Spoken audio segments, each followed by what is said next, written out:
সে চেঁচিয়ে কাঁদছে। তিথি গাড়ির দিকে এগিয়ে যেতে আম্বিয়া বেগম ধরে রেখে বলল, যাস না বউ, তোর পাগলামি আমি মেনে নিচ্ছি, তোর শ্বশুর মেনে নিচ্ছে, এই বাড়িটা তোর শ্বশুরের, তোর থাকার অধিকার আছে। তিথি ঝরঝরে কেঁদে ফেলে বলল, যে মানার সে মেনে নেয়নি, মানুক সেটাও চাই না। আর কবে ফিরবি? তোর বাবুর কথা ভাববি না? ওর কথা ভেবেই চলে যাচ্ছি। বুদ্ধি হওয়ার পর যাতে ওকে দেখতে না হয় ওর মা একজন পাগল, শুনতে না হয় ওর মা বস্তি থেকে উঠে এসেছে।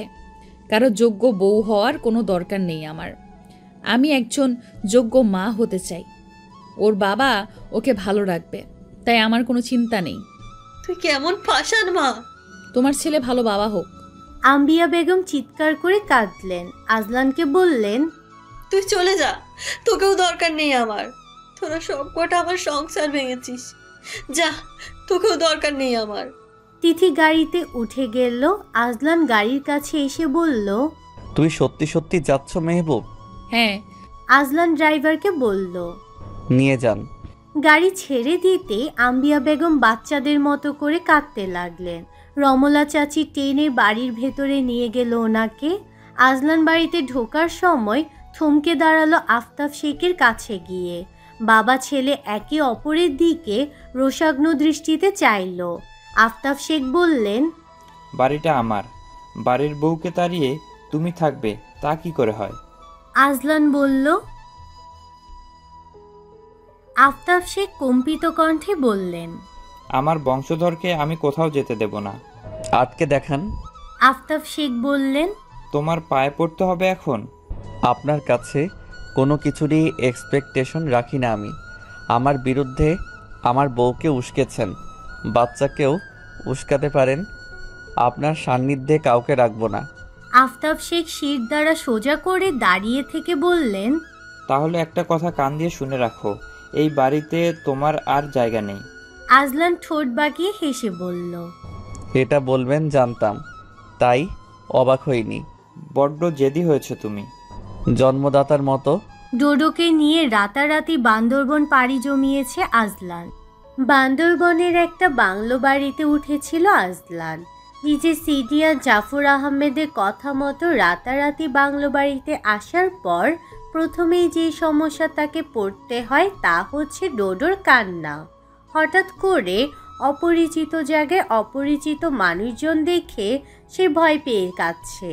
এমতো অবস্থায় মাকে পেলে তার কান্না থেমে যাওয়াটা কোনো ব্যাপার না, কিন্তু এখানে তার মা কখনো আসবে না। আজলান তাই কোলে নিয়ে ঘুরে বেড়ালো কান্না থামার জন্য, কিন্তু তা হওয়ার নয়। ডোডো কিছুক্ষণ পর পর ফুপিয়ে ফুপিয়ে কাঁদছিল, বাইরের আঙ্গুল দিয়ে দেখিয়ে দিচ্ছিল যে গাড়িতে করে এসেছে সেই গাড়িতে করে ফের তার মায়ের কাছে চলে যাওয়ার জন্য, কিন্তু তা আদৌ সম্ভব? সকালে ব্রেকফাস্টের সময় জাফর স্যার জানালেন কাল থেকে একজন ন্যানি আসবে। সে আগে আমার এখানে রান্নাবান্না করে দিয়ে যেত, বাচ্চাও বেশ সামলাতে জানে। আগে এমন অনেক কাজ করেছে, যদিও মাইনে একটু বেশি খোঁজে, কিন্তু বেশ বিশ্বস্ত এবং পরিচ্ছন্ন মেয়ে মানুষ। তার কাজ আপনার পছন্দ হবে। আপনি আপাতত কয়েকদিন ছেলের সাথে সময় কাটান, ন্যানিকে সুবিধা মনে হলে ডিউটিতে জয়েন করাবেন। অপছন্দ হলে আরও একটা দেখা যাবে। যেহেতু এমন হঠকারিতা দেখিয়ে ফেলেছেন, আপাতত সিচুয়েশনটা মোকাবেলা করতে হবে। এমন দুধের শিশুকে সামলানো শুধু কঠিন নয়, তুলনামূলকভাবে যুদ্ধের সমান। এই যুদ্ধে আপনাকে জয়ী হতে হবে, আর কোনো পথ খোলা নেই। সকালের দিকে ফর্মুলা দুধের বস্তা নিয়ে এসেছেন ওনার অ্যাসিস্ট্যান্ট। ডোডো তখন ঘুম। রাতে একটুখানি সাবুদানা খেয়েছে, একটু মধু। মধুটা বোধহয় ওর ভালো লেগেছিল, তাই আরও খেতে চেয়েছে, কিন্তু বেশি খেলে পেট করবে, তাই বেশি খাওয়ায়নি আজলান। বাকি রাত সে নির্ঘুম ছিল। আসার পথে গাড়িতে অনেক ঘুমিয়েছে, কিন্তু এখানে আসার পর তার চোখের ঘুম উধাও। থেকে থেকে কেঁদে উঠে মাকে ডাকছে। ভোরের দিকে যখন একটু ঘুম এসেছিল চোখে, তখন আজলানের বুকে খামচে দিচ্ছিল সে মা ভেবে। বুকে মুখ গুজে হাপুস হুপুস করছিল মাতৃদুগ্ধের নেশায়। আজলানের বুকটা তখন কেঁপে উঠেছিল ছেলের এমন ছটফটানি দেখে। মায়ের স্পর্শ না পেয়ে সে ঠোঁট ফুলিয়ে কাঁদতে কাঁদতে পুনরায় ঘুমিয়ে পড়ল। বিছানায় বসে ফর্মুলা দুধ তৈরির রুলসগুলো পড়ছিল আজলান। বাইরের হিমেল হাওয়ায় ঘরে পর্দা দুলছে। ঠিক তখনই মনে হলো সেটা কারো শাড়ির আঁচল। সে কাগজের দিকে চেয়ে আনমনে বলল, মেহবুব, দেখো তো কতখানি গরম পানির মধ্যে কতটুকু পাউডার মিক্স করতে হবে। কথাটুকু মুখ ফসকে বেরিয়ে আসার পর চোখ তুলে সামনে তাকাতেই দেখল সেটা পর্দা। মাথা ঝাড়া মেরে সোজা হয়ে দাঁড়ালো সে। কেউ ছিল না। তন্মধ্যেই জাফর স্যার গটগট পায়ে হেঁটে এসে বললেন, ও চলে এসেছে ডেপুটি সাহেব, আপনি আসুন, রোডো তার কোলে আছে। আজলান ওনার সাথে সাথে বেরোলো ঘর থেকে। বাড়ির বাইরে আউটডোরের টেবিলের উপর ডোডোকে বসিয়ে হাত দুটো ধরে রেখে উনি ডোডোর দিকে তাকিয়ে আছেন এক নাগাড়ে। ডোডো ওনাকে মন ভরে দেখছে। বাবার আগে হয়তো সে নির্বাচন করেছে এই মহিলার কাছে সে থাকবে কি থাকবে না, নাকি মাকে খুঁজছে। কিছুক্ষণ পর হঠাৎ সে চেঁচিয়ে কেঁদে উঠল। আজলান এসে এক প্রকার কেড়ে নিল মহিলাটির কাছ থেকে। শান্ত করাতে করাতে বলল, ওই তো তোমার মা এসেছে। মাম মাম মা। শব্দ করে কাঁদতে লাগলো। একটু শান্ত হয়ে আসতেই আজলান মহিলাটির সাথে কথা বলতে এগিয়ে এলো। শক্তপোক্ত মজবুত শরীরের গাঁথনি মহিলাটির, রোবটের মতো প্রতিক্রিয়াহীন মুখের আদল এবং চোখের দৃষ্টি। অপ্রয়োজনীয় কোনো কথাবার্তা বলল না। বাড়ির দেখভাল থেকে শুরু করে রান্নাবান্না, বাচ্চার দেখাশোনা সব করতে ওস্তাদ সে। বয়স 28-29 হবে। মোটা অঙ্কের একটা অ্যামাউন্ট তাকে দিতে হবে। আজলান বলল, রান্নাবান্নার কথা পরে, আপনাকে সর্বপ্রথম বাচ্চা সামলাতে হবে। ও যেন একটু না কাঁদে, একটু ওর মাকে না খোঁজে এবং পরিষ্কার পরিচ্ছন্ন থাকে। মহিলাটিকে ভাবুক দেখালো। ডোডোর দিকে কিছুক্ষণ চেয়ে থেকে বলল, আপনি চিন্তা করবেন না, ওর চাইতে বেশি দুষ্টু বাচ্চা সামলানোর অভিজ্ঞতা আমার আছে।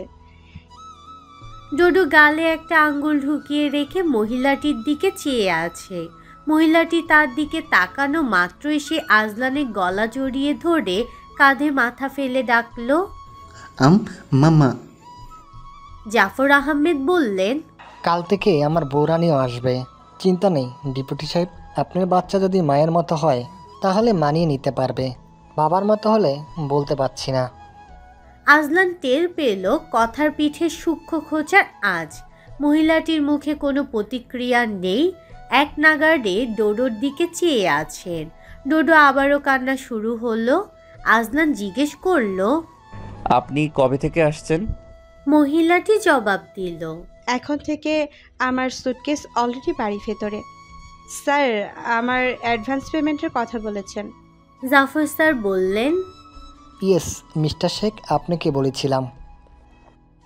আজলান বলল, সন্ধ্যায় পেয়ে যাবেন। থ্যাঙ্কস। আজলান বলল, ওকে এখন শান্ত করাতে পারবেন প্লিজ?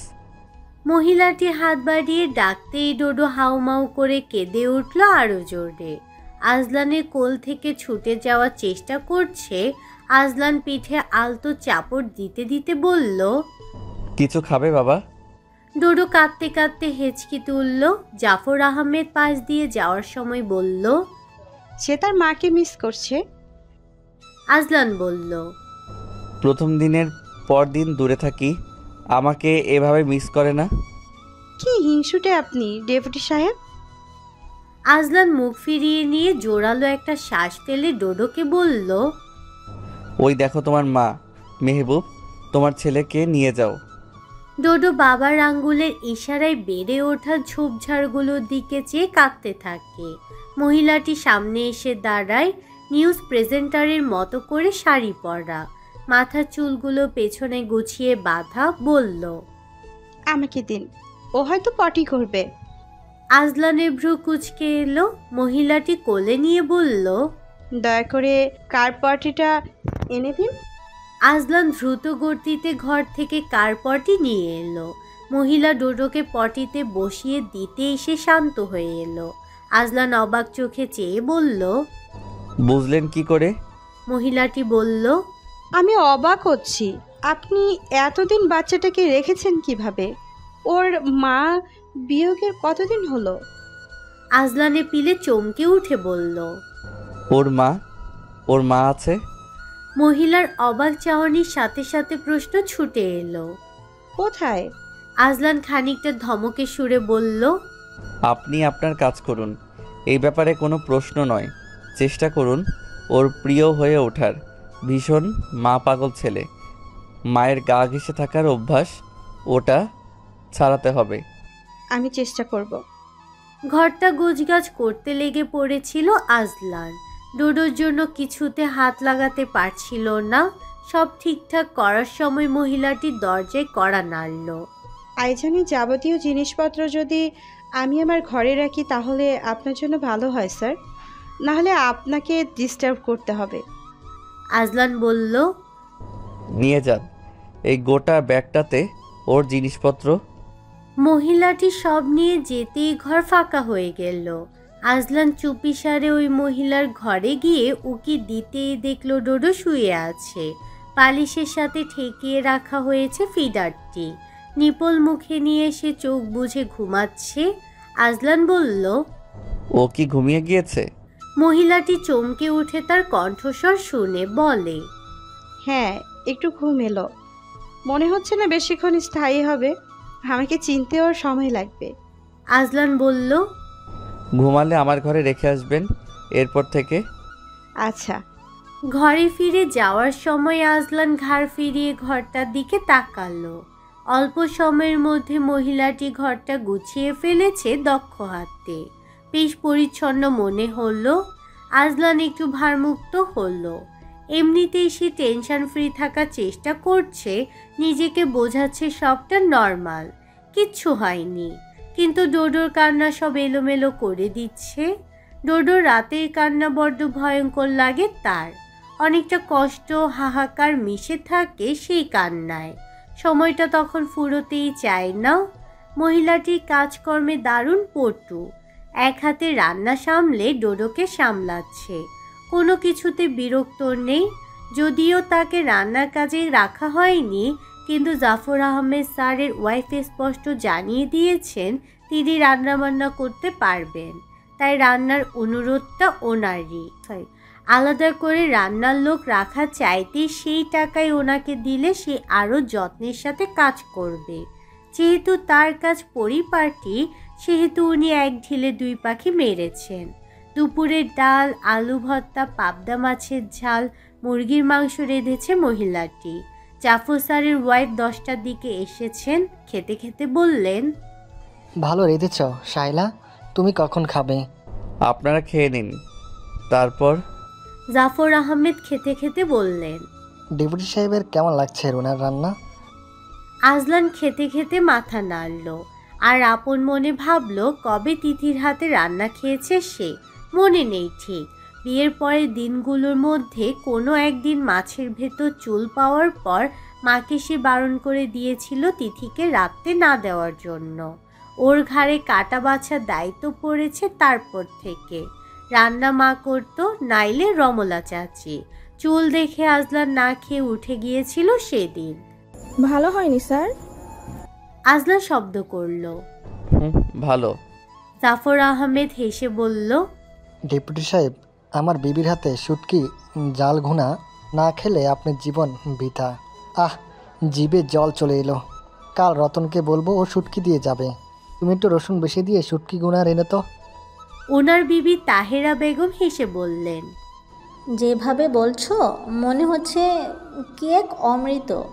তুমি বুঝবে না, তোমাকে শ্রেষ্ঠ রাঁধুনির খেতাব দিলেও কম হবে। আর সেই তুমি নিজের রান্নাকে এত তুচ্ছ জ্ঞান করো। Very bad. এই জেন্টলম্যান, আপনি শুটকি খান না বোধ হয়? আজলান অপ্রতিভ হেসে বলল, না, সরি। টেবিলে ধরা করে চড় মেরে উনি বললেন, আমার বিবির শুটকি জাল গুনা খেলে আপনি শুটকির ফ্রেন্ড হয়ে যাবেন। বন্দরের মানুষে শুটকি খান না, এ কেমন কথা? ডেপুটি সাহেব, এ তো বাড়ি লজ্জার। আপনার বিবি কি শুটকি রান্না জানে না? আজলান খেতে খেতে বিষম খেলো। তাহেরা বেগম পানি বাড়িয়ে দিয়ে বলল, তুমি বড্ড বকো, খেতে দাও ছেলেটাকে। তক্ষুনি ঘুমু ঘুমু চোখে উঠে এলো ডোডো। সাহেলার কোল থেকে বাবার দিকে পিট পিট করে চেয়ে আছে। তাহেরা বেগমকে পেছন থেকে দেখে খুশিতে দু হাত একত্রে করে তালি দিল। তারপর ওনার কাছে হামলে পড়ার জন্য হাত দুটো বাড়িয়ে দিয়ে ডাকলো, মাম্মা। তার আদুরে কণ্ঠস্বর শুনে তাহেরা বেগম ঘাড় ফিরিয়ে তাকিয়ে হাসল। বাবু সোনা উঠে গিয়েছে, ভাত খাবে তুমি? ডোডো ওনার মুখের দিকে চেয়ে রইল কিছুক্ষণ। উনি কোলে নিতে যাবে তক্ষুনি সাহেলাকে জাপটে ধরে ফুপিয়ে কেঁদে উঠল, যেন ধোকা দিয়েছে তার মা তাকে। এবারে কান্না আরও জোরালো। আজলান ভুক্তভোগের স্টেজে উঠে গেল হাত ধুয়ে। দোল দোল দিতে দিতে দোতলার বারান্দায় চলে গেল, বলল, ওই যে মা, ডোডোর মা, এই দ্রুত আসো, নিয়ে যাও। ডোডো শান্ত হলো না, করুণ সুরে মা মা শব্দে কাঁদতে লাগলো। আজলানে বড্ড মায়া হলো। পিঠে হাত বুলিয়ে দিতে দিতে খেয়াল করলো তার কাঠটা দুধো চোখের জলে ভিজে উঠেছে। শায়লা সবটা সামলে নিতে পারছে দেখে আর তাহেরা বেগমের হাতে ডোডোকে রেখে নিশ্চিন্তে কাজে এসেছে সে। কিন্তু মনটা সেখানেই পড়ে রইল। ডোডো কিছুক্ষণ পর পর তার মাকে খুঁজছে, ফিডার মুখে তুলছে না, ভাত একদমই খাওয়ানো যাচ্ছে না তাকে। তিথি চা খাওয়ার সময় ঠান্ডা করে ডোডোকে চা খাওয়াতো। আজলান সকালে সেভাবে খাওয়ানোর চেষ্টা করেছে। ডোডো মুখ ফিরিয়ে নিয়েছে। শায়লাকে বললে শায়লাও চেষ্টা করলো খাওয়ানোর জন্য, কিন্তু ডোডো মুখে নিল না। আজলানে মনে করার চেষ্টা করলো তিথি তাকে কি বলে বলে খাওয়াতো। সে কত কথা, যুক্তিহীন, উজবুক আর আজগুবি কেচ্ছা কাহিনী। কথার কোনো আগা নেই, মাথা নেই। সেসব শুনে ডোডো খিলখিল করে হাসতো আর সুরুত সুরুত করে চা টানতো চামচ থেকে। যন্ত্রমানবী শায়লা এসব কিছুই জানে না, তাই ডোডোর খাওয়াও হলো না। প্রচণ্ড খিদে পেলে তখন ফিডার টেনে মুখে দেয়। কয়েক চুমুক খেতে খেতে কেঁদে ওঠে। আজলান অবাক হয়, এটুকুনি ছেলের মাকে কি সুন্দর চিনে ফেলেছে। মায়ের আদর, কথা, ছোঁয়া, অনুপস্থিতি সব সে বুঝে। যেহেতু কর্মস্থল কাছে সেহেতু সে দ্রুত ফিরে আসে। আজ দ্রুত ফেরার পর শুনতে পেল ডোডোর কান্না। তাহেরা বেগম বললেন, এমনি এমনি কাঁদছে কোনো কারণ ছাড়া? এ কেমন ছেলে?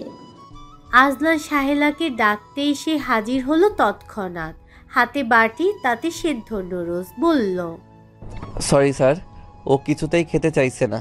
দুপুরে একটা লোকমা খাওয়াতে পেরেছি কোনো মতে, কিন্তু সেটাও বমি করে দিল। এরকম চলতে থাকলে ও অসুস্থ হয়ে পড়বে। আজলান ডোডোকে কোলে তুলে জড়িয়ে পিঠে হাত বুলিয়ে দিতে দিতে বিরক্তকর এবং ঝাঁঝালো সুরে বলল, মায়ের মতো করে খাওয়াতে জানতে হয়, আপনি দেখছি কিছুই পারেন না। শায়লা একটু রাগত স্বরে বলল, কি পারি না? আপনার ট্রেনিং কাঁচা। বেবি ফ্রেন্ডলি হতে হবে আপনাকে। একজন মা বাচ্চাকে যেভাবে ট্রিট করে সেভাবে। বলতে বলতে সিঁড়ি বেয়ে ঘরে চলে গেল সে। ডোডো একটু ঘুমিয়ে এলে আজলান তাকে সযত্নে বিছানায় শুইয়ে দিয়ে গালে, কপালে, হাতের তালুতে চুমু দিল। ইউনিফর্ম চেঞ্জ করার জন্য প্রস্তুত হতে শায়লাকে খেয়াল করে বলল, এনিথিং রং? আমাকে শিখিয়ে দিন কিভাবে মায়ের মতো ট্রিট করব বেবিকে। আজলান বলল, মায়েরা সবসময় ফিটফাট যন্ত্রের মতো গোছানো থাকে না। যার কোলে উঠলে বাচ্চারা স্বস্তি পায়, আপনি আগে সেসব আয়ত্ত করুন। শায়লা বলল। সরি স্যার, আমি বুঝতে পারিনি। আজলান বিরক্তি চেপে রেখে বলল, আপনি এমন রোবটের মতো চলাফেরা করলে, এমন সেজেগুজে ফিটফাট থাকলে, মেপে মেপে কথা বললে, বেবি আপনার সাথে ভাব জমাবে কেন? তাহলে কি করব? এখন আমাকে ট্রেনিং দিতে হবে? তাহলে আমি আপনাকে রেখেছি কেন? শায়লা চোখ নামিয়ে বলল, সরি স্যার, আমি চেষ্টা করব। আজলান কপালে আঙ্গুল বুলিয়ে বিড়বিড়িয়ে বলল। ননসেন্স। শায়লা চলে গেল। আজলান বিছানায় বসে ডোডোর ঘুমন্ত মুখের দিকে চেয়ে রইল।